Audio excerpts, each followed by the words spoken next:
Can you tell she's a little excited about this one? This is our 1-year-old Pyment Port. Now, for those of you that don't know what a Pyment is a mead made with grapes, grape juice, and grapes or grape juice and honey. And then a port means we fortified it, essentially.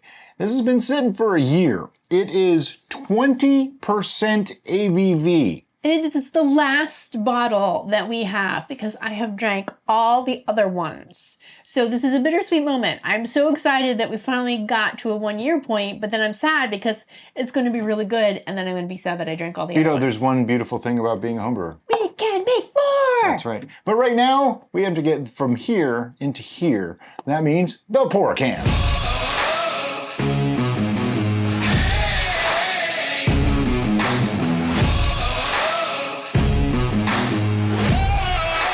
For whatever reason, we didn't notate what the final gravity of this was, but I seem to think it was slightly on the sweet side. I think we didn't notate it because it would have changed slightly due to the addition of the fortification. Right off the bat, this smells freaking amazing. It really does. It is rich and deep. The grape aroma is coming through so good. It's like grape, cherry, and plum. I even get the honey character though. Yep. It's got everything going for it. Which then makes me think chocolate, because that's where my brain goes all the time. And the color, the clarity, beautiful. This is a 10 for color and clarity. It is absolutely beautiful. Nice deep red, but you can tell it's red. It's not black. It's the kind of drink that you can sit there and just smell all day. You know, people who look at you funny. Like, what is he doing? I do that in bars with whiskey. People look at me, so I look back. But if it smells as good, then just do it. Enjoy it. Time to taste it. Don't care about those people. Okay. Okay, this is not sweet. This is on the dry side. Close to dry. But, wow. That is a veritable cornucopia of flavor in your mouth. Ooh, there's a party going on in there. I think this is the one that we contemplated back sweetening it. Yeah. And then we decided it would alter the flavor profile too much. Well, we were also on the kick of trying to keep things lower sugar for me. But I don't want this sweet.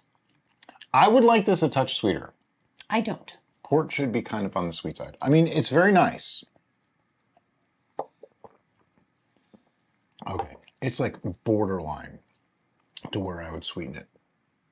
Like, I could do without, or I could do some. You still get the honey note, though. Oh, yeah. So the honey isn't absent. Sometimes the drier mead, it's difficult to tell that there's actually honey in there. Well, I think the addition of the cognac or brandy that we used made it give the impression of sweetness. Because there is some inherent sweet. Our cats are having a day. Anyway, I think there's some inherent sweetness in brandy. Yes. That it seems to be sweetening this ever so slightly. But my brain is telling me more it's a honey sweetness rather than a alcohol sweetness. Well, I think it's because the flavor of the honey is coming through really nice. The flavor of the grape is wonderful. It's got this warming feel. Okay, Brian, take us on a trip. All right, I haven't done this in a while. All right, so as it enters your mouth, you're greeted by grape. Right away, that Concord grape, fruitiness, and then that kind of fades in sweetness just a little bit, and then the honey character starts to come through. I detect the higher proof alcohol, the brandy starts to come through. But I like brandy. Like, I really like brandy. So those two things combined with the grape really works nicely. As it travels through your mouth, it stays that way, but it gets richer and deeper. So kind of, that's where she's saying like the chocolate.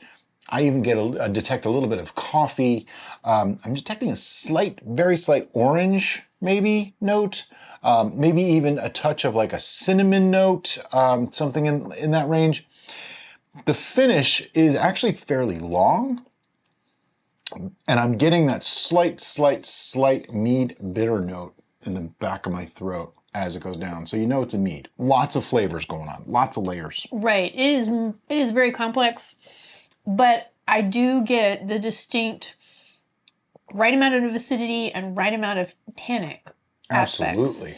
And like, for something like this, you want it to have that really rich tannic pucker going on. And this definitely brings that. But it's not syrupy. No. It doesn't have that kind of feel. No. And it doesn't leave you going, like tea. It gives, has just the right amount of both. Right. It has a dryness that then... It's coating. Which also mingles into the higher ABV because then you get kind of the tingliness on top of the dryness. It coats and soothes. It's far better than I expected it to be.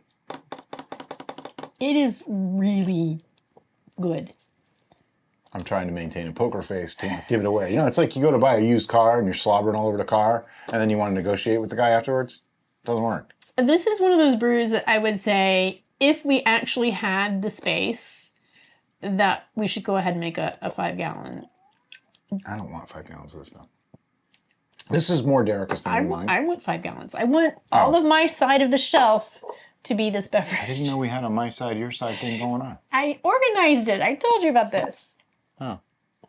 How come the amaretto's on your side? Yes, I reorganized the shelves to try to make it easier for you to find things because you were always complaining that you couldn't find anything. So this side... Apparently I didn't notice because I still can't find anything. This side, even though you can't tell, is primarily wine and cider.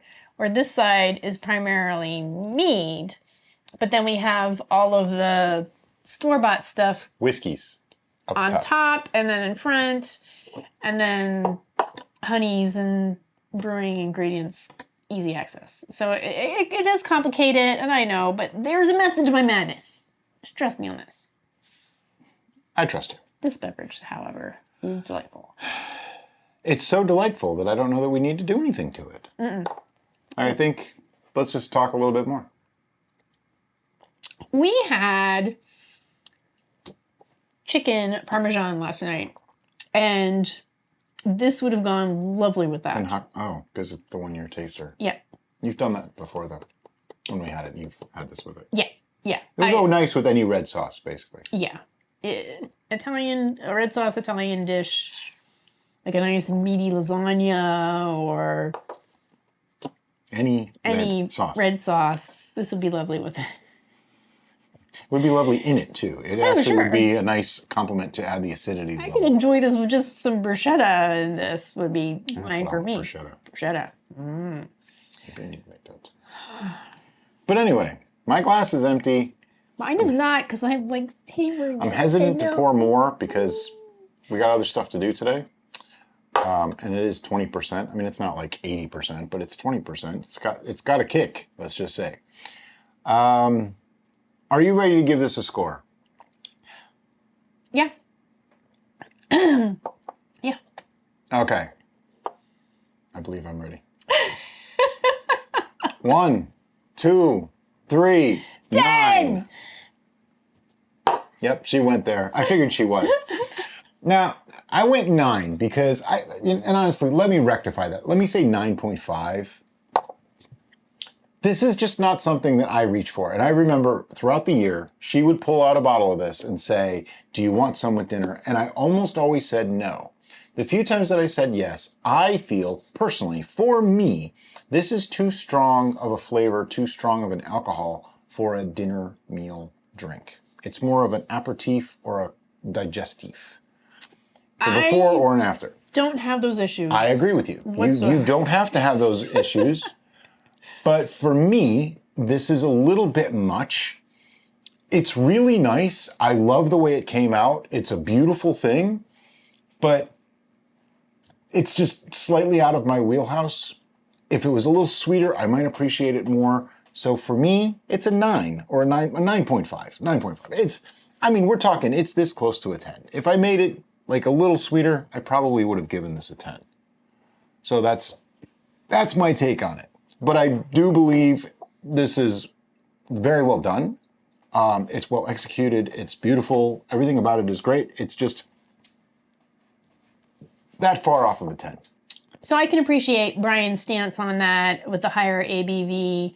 But to me, that doesn't even bother me at all. And it actually helps me get to my happy place, which is probably a bad thing to admit. But like Brian said, I have paired this with Italian food, and it was delightful. acidity and the tannin really brought out the flavors, particularly a tomato sauce, really brought those flavors forward, and it was wonderful. And I remember the few times I said, "No, you're going to have some with food." You were like, "Okay." I had this much. Yeah, he had a small pour. I had 2 glasses. I don't generally like wine with dinner, though. I just don't. I don't really go for it. I'm not being a downer. I'm just saying. Each your own. You know? But And I gave it a that's okay. 9.5. It's not like I said it was crap. It's okay, because this is our last I gave it a 9.5. Are you going to kiss the bottle or something? I snuggled with looked, it. oh. I snuggled with it. Wow. So on that note, as always, guys, thank you so much for watching and have a great day. Bye-bye.